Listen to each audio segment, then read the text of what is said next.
Hello everyone. आज हम लोग बात कर रहे हैं conservation of angular momentum. Angular momentum कब कंजर्व होता है। तो यहाँ पर एंगुलर मोमेंटम हम लोग लिखे थे, जैसे पार्टिकल ये मूव कर रहा था तो इसके लिए angular momentum about this point O is written as R cross M V. ये हम लोग L R cross M V, where M V is P linear momentum, और ये हम लोग का rate of change of linear momentum जो भी था that is equal to external force. Rate of change of linear momentum external force के बराबर होता था। पार्टिकल डायनेमिक्स जो हम लोग पढ़ते हैं लीनियर मोशन उसमें, तो आर क्रॉस पी को अगर डिफ्रेंशिएट करते हैं, यानी कि इसको डिफ्रेंशिएट करेंगे, दैट मीन्स कि rate of change of angular momentum, तो इसको डिफ्रेंशिएट किए तो हम लोगों का इसका डिफ्रेंशिएशन, और ये दो फंक्शन का प्रोडक्ट, दो फंक्शन के प्रोडक्ट का डिफ्रेंशिएशन हम लोगों का फर्स्ट फंक्शन इंटू सेकेंड का डिफ्रेंशिएशन प्लस फर्स्ट का डिफ्रेंशिएशन इंटू सेकेंड, तो ये हम लोगों का लिखा हुआ है। इसका डिफ्रेंशिएशन इंटू दिस, तो D R by D T into cross P, plus इसका differentiation this function into this R cross D P by D T. ये D R by D T क्या है, तो ये आर पोजीशन वेक्टर था इस point के रेस्पेक्ट में, तो D R by D T हो गया हम लोगों का वेलोसिटी ऑफ दैट पार्टिकल, तो दिस इज वेलोसिटी वी, और ये P R cross D P by D T as it is, dp by dt इज एक्सटर्नल फोर्स, तो ये हम लोगों का, और v क्रॉस p क्या है, तो v और p का डायरेक्शन p इज mv, तो ये दोनों वेक्टर तो एक ही डायरेक्शन में है, इसलिए इन दोनों का क्रॉस प्रोडक्ट क्या हो गया, जीरो।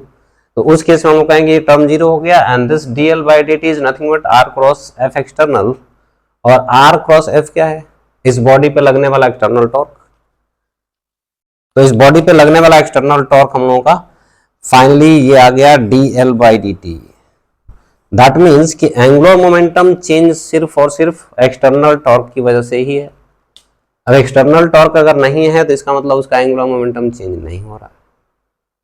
भाई एक्सटर्नल टॉर्क लगने का मतलब ओमेगा चेंज होना, ओमेगा चेंज होगा तब हम लोगों का एंगुलर मोमेंटम चेंज होगा, इसलिए हम लोग कह रहे हैं कि एक्सटर्नल टॉर्क ही हम लोगों का एंगुलर मोमेंटम को चेंज करा रहा है।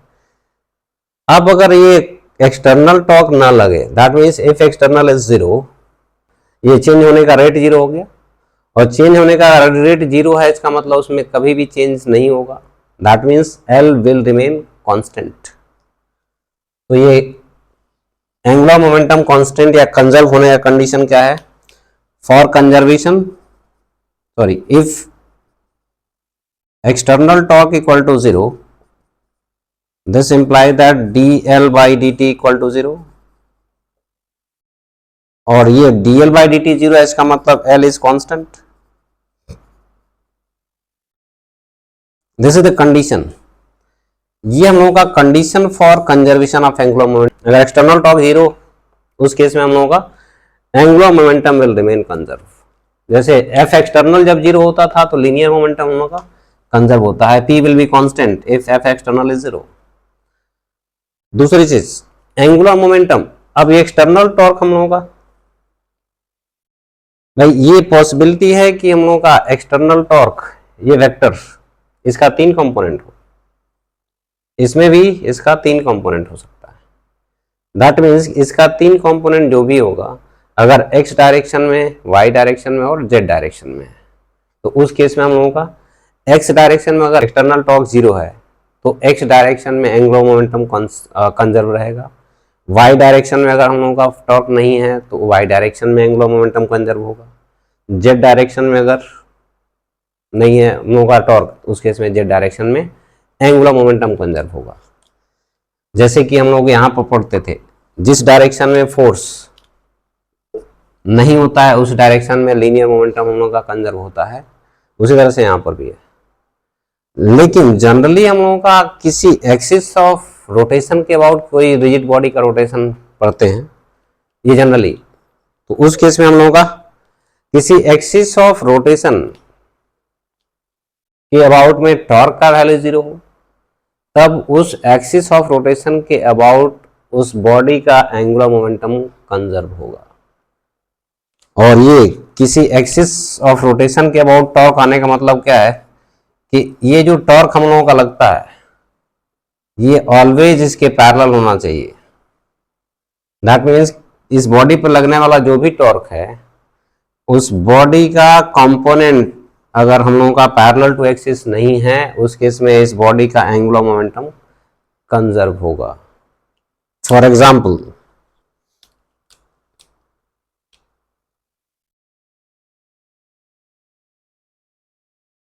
ये सर्कुलर डिस्क हम लोगों का एक था। If this is rotating with constant angular velocity omega,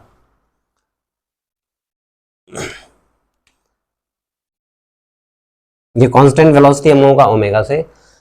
अब इस पे अगर हम लोगों का कोई फोर्स, यहां स्ट्रिंग था, इस पे फोर्स इस पैरेलल टू एक्सिस अगर अप्लाई करना शुरू कर दें, this is rotating with constant angular speed omega. अब इसके परपेंडिकुलर हम लोगों का इस सरफेस पर फोर्स हम लोगों का एक्सिस के परपेंडिकुलर अप्लाई करना शुरू कर देते हैं, तो उस केस में हम लोग क्या देखते हैं कि ये जो हम लोगों का axis of rotation sorry omega था, इस ओमेगा का वैल्यू चेंज नहीं हो रहा है, लेकिन इस ओमेगा का वैल्यू चेंज हो जाएगा जब हम लोग यहाँ पर कोई another object of some mass place कर देते हैं। सिर्फ अगर फोर्स लगाते हैं तो उस केस में हम लोगों का एंगुलर मोमेंटम इसमें चेंज नहीं होगा, लेकिन यहाँ पर अगर कोई अनदर ब्लॉक प्लेस कर देते हैं तब इसमें ओमेगा का वैल्यू हम लोगों का चेंज हो जाएगा। ओमेगा चेंज होगा, एंगुलर मोमेंटम अभी भी चेंज नहीं होगा, क्योंकि इस डायरेक्शन में टॉर्क का जो वैल्यू है वो हम लोगों का 0 है। ये फोर्स हम लोग लगाएगा, ये फोर्स हम लोगों का जो लग रहा है, इस फोर्स और ये perpendicular distance r cross f, तो ये हम लोगों का r था, ये फोर्स हम लोगों का f, इस r का f के साथ क्रॉस प्रोडक्ट करेंगे तो इस डायरेक्शन में आ गया, और ये जो डायरेक्शन हम लोगों का दिख रहा है this is perpendicular to the axis, और परपेंडिकुलर टू एक्सिस अगर टॉर्क है तो उस केस में वो हम लोगों का इस रोटेशन में कोई रोल प्ले नहीं करता है। तो अभी भी हम लोगों का ये टॉर्क 0 है, तो इसके लिए एंगुलर मोमेंटम हम लोगों का कंजर्व होगा। एंगुलर मोमेंटम तो कंजर्व है, लेकिन उस केस में हम लोग क्या देख रहे हैं कि अगर हम लोगों का कोई बॉडी पर मास रख दिए तो इसका मोमेंट ऑफ इनर्शिया तो बदल जाएगा, और मोमेंट ऑफ इनर्शिया अगर बदल जाएगा तो आई इंटू ओमेगा होता है एंगुलर मोमेंटम। ये एंगुलर मोमेंटम हम लोगों का कांस्टेंट रहना है, ओमेगा चेंज होगा, आई चेंज होगा, आई चेंज हो जा रहा है इसलिए ओमेगा भी चेंज हो जाएगा।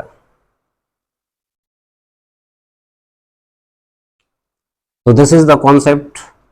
ये हमेशा ध्यान रहे कि इस एक्सिस के अलोंग में हम लोगों का टॉर्क नहीं होना चाहिए, तब इसके अबाउट हम लोगों का एंगुलर मोमेंटम कंजर्व रहेगा। Angular momentum conservation, for example यहाँ पर एक हम लोगों का कंजर्वेशन ऑफ एंगुलर मोमेंटम पे एक एग्जांपल कि एक सर्कुलर डिस्क है, disc 1, mass m1, radius r1, it is rotating about this axis with constant angular speed omega naught।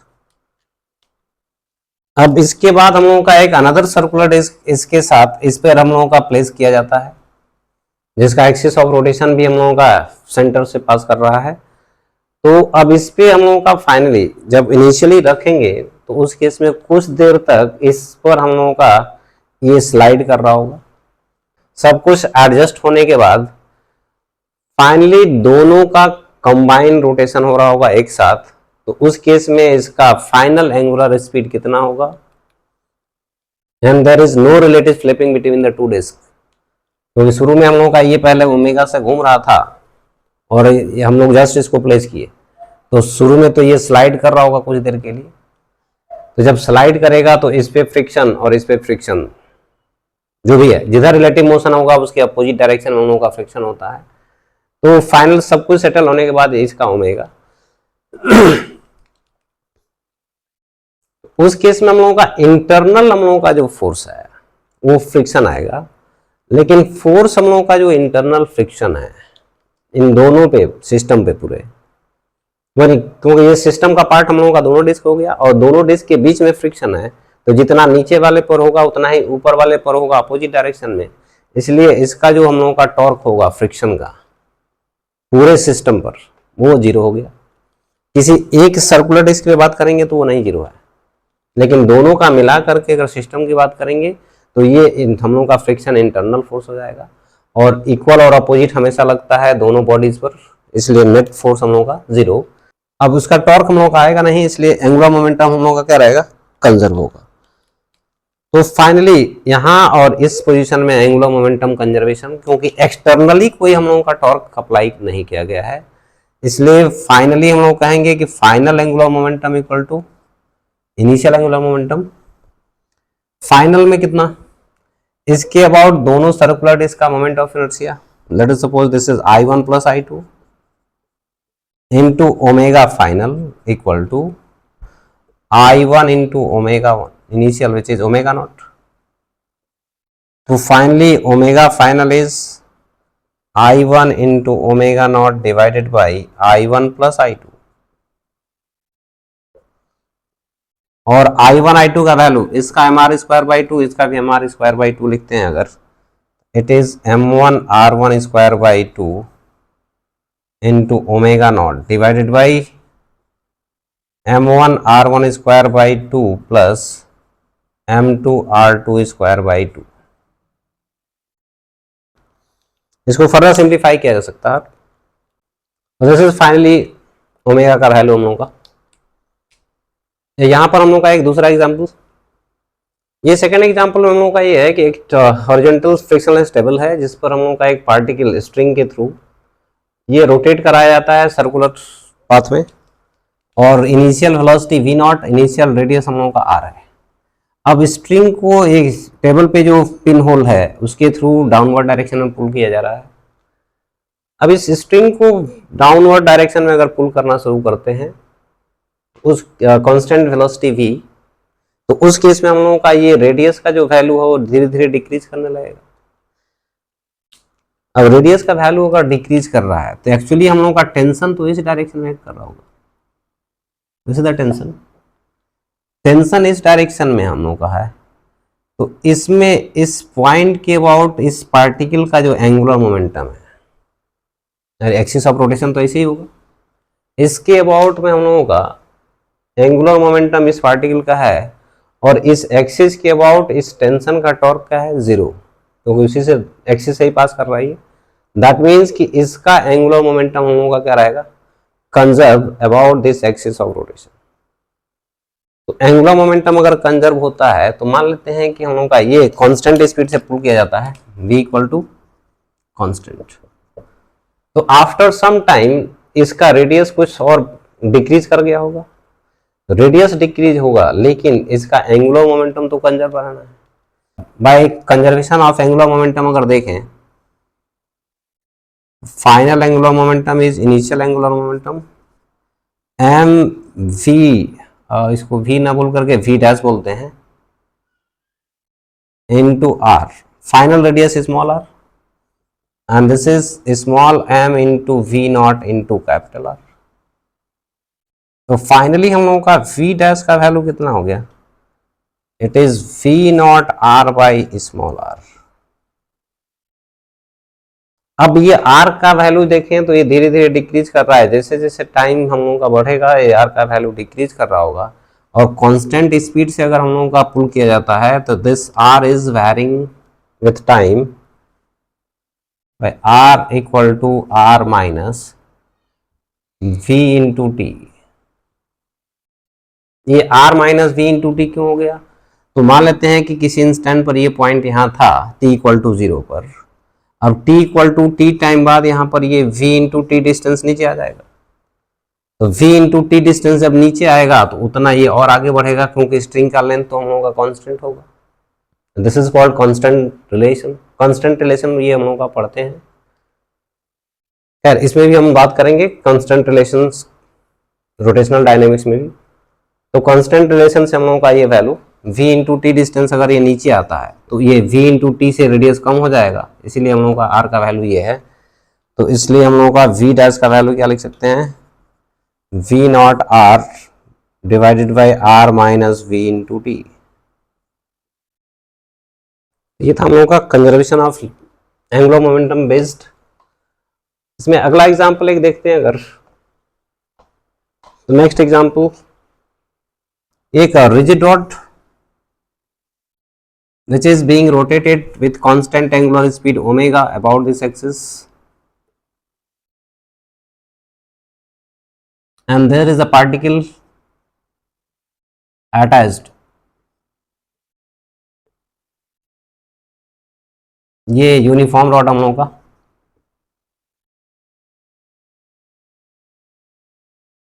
Uniform rod हम लोगों का रोटेट कर रहा था जिसका मास m लेंथ l, और ये पार्टिकल को हम लोग यहां से r डिस्टेंस पर रखे हुए हैं। उस केस में हम लोगों का ये ओमेगा से रोटेट कर रहा है। अब इस पार्टिकल का पोजीशन चेंज कर देंगे अगर, तो अभी पिछले केस में हमने देखा था कि यहाँ पर इसमें रेडियस का वैल्यू चेंज हो रहा था, तो इसका एंगुलर मोमेंटम कंजर्व था। यहाँ पार्टिकल का पोजीशन फिर से हम लोगों का रेडियली आउटवर्ड डायरेक्शन में चेंज होने लगे, या तो बढ़ेगा या तो घटेगा। तो उस केस में हम लोगों का क्या होगा, नाउ दिस पार्टिकल ये ओमेगा से रोटेट कर रहा था, now it is given a small velocity along this direction with respect to the rod. Rod के रेस्पेक्ट में ये इसको हम लोगों का रेडियली आउटवर्ड डायरेक्शन में एक वेलोसिटी दिया गया है। अब t टाइम बाद, इनिशियली हम लोगों का ये r था, या इसको r नॉट बोल दें अगर, तो t टाइम बाद इसका एंगुलर वेलोसिटी कितना होगा ये हमको बताना है।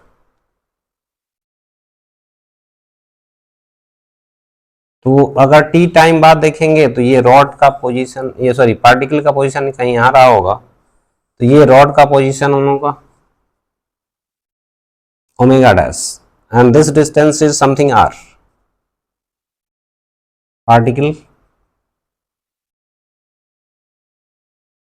अब r का वैल्यू कितना है, तो t टाइम में हम लोग कहेंगे कि ये हम लोगों का t इक्वल टू 0 पर था, at t equal to 0, and this one is at t equal to t। अब उस केस में हम लोगों का ये डिस्टेंस r नॉट से बढ़ के r हो गया, that means this is r not plus v into T. अब ये डिस्टेंस अगर है तो इसका पार्टिकल का मास m था।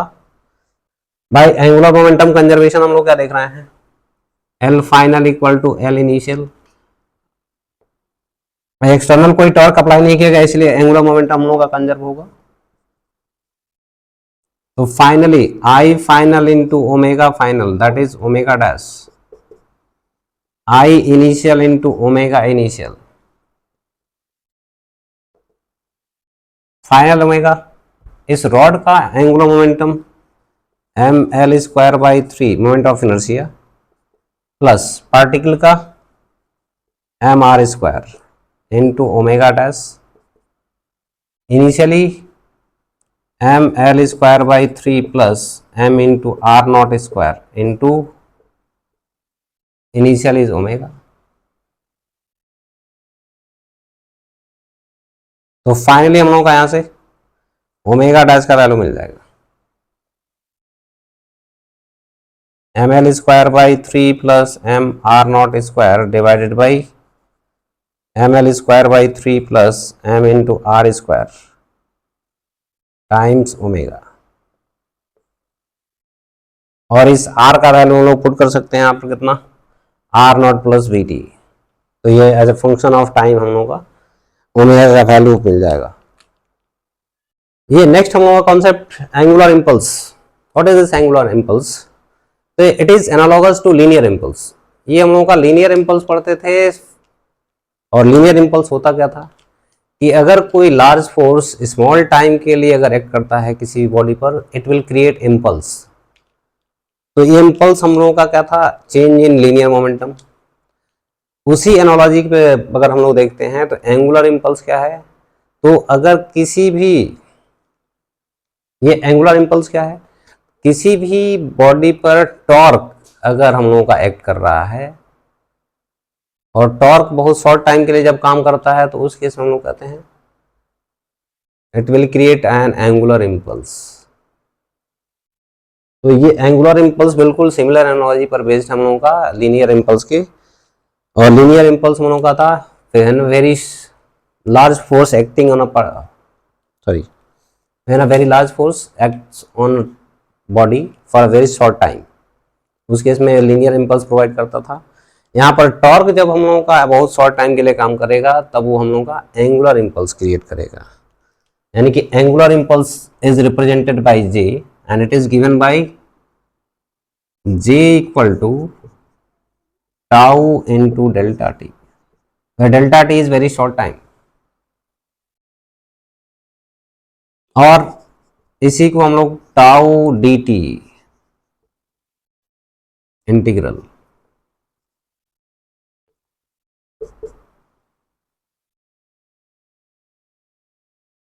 टाउ डी टी इंटीग्रल का मतलब क्या है कि टाउ वर्सेस टी ग्राफ, ये टाइम और ये अगर टाउ इनके बीच का ग्राफ, तो ये कोई अगर हम लोग का इस तरह से ग्राफ है तो हम लोगों का एरिया, ये जो टाइम है t1 to which is very short time delta T, तो ये area under the curve this, ये हम लोगों का देता है angular impulse t1 to t2, this will give you angular impulse. अब टॉर्क इक्वल टू हम लोगों का अगर ये है तो स्मॉल वैल्यू अगर देखते हैं J इक्वल टू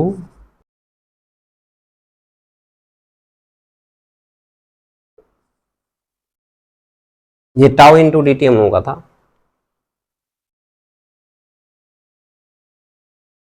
और ये लिखे थे हम लोग since D L by D T equal to tau,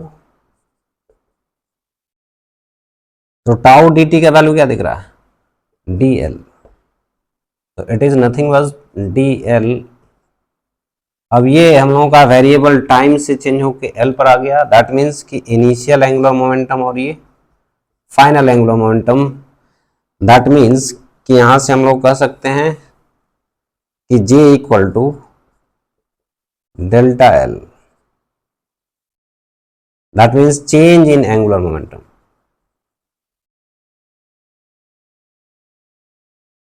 Angular momentum, that means this angular impulse leads to change in angular momentum of the body। जैसे लीनियर मोमेंटम में चेंज हम लोगों का लीनियर इंपल्स के बराबर, एंगुलर मोमेंटम में change angular impulse के बराबर। और इसी चीज को अगर फर्दर देखें, लीनियर इंपल्स क्या था हम लोगों का, linear impulse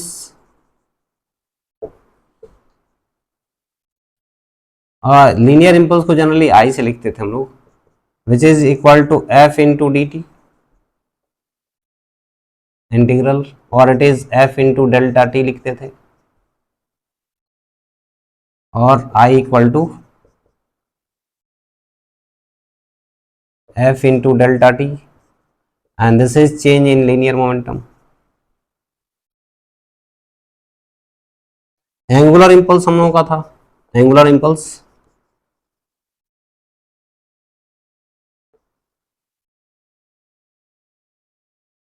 J equal to change in linear momentum tau into D T, और J equal to tau into delta T.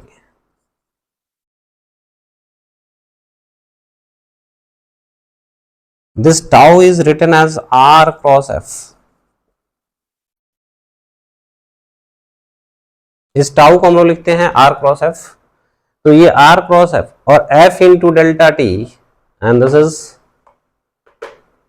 F into delta T इसके linear impulse, and this is R cross linear impulse।